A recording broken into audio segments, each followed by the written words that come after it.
মনতোষ দাস। আমার YouTube channel Das land সলিউশনে আপনাদের স্বাগত জানাই।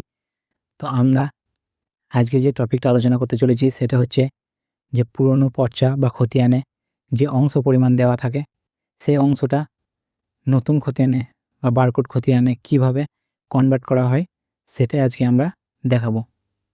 তো এখানে দেখুন যে 2 আনা 6 গন্ডা 2 কড়া 2 ক্রান্তি এই যে এককটা আছে, এই অংশটা আছে, এই অংশ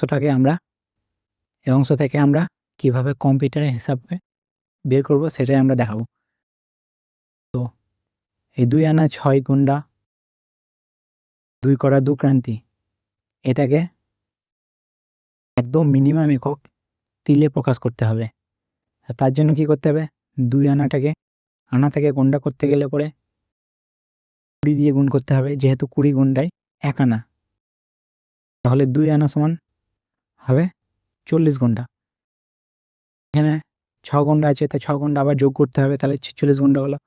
46 গুন্ডাকে 4 দিয়ে গুণ করতে হবে, কড়া বেরোবে, তাহলে 184 কড়া বেরোলো।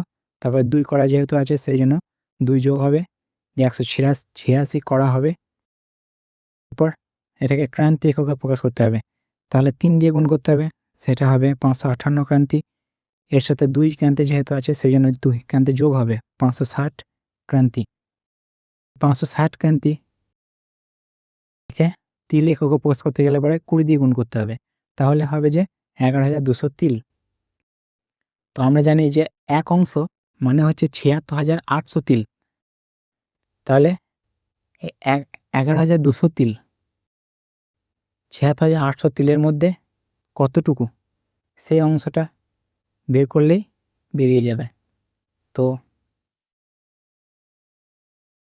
সম্পূর্ণ অংশ 76,800-র মধ্যে 11,200 এটাই হচ্ছে অংশ।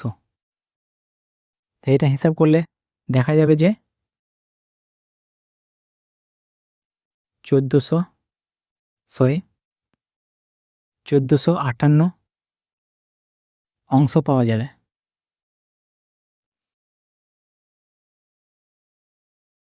তাহলে এটাই হচ্ছে যে আধুনিক কম্পিউটারে হিসাব।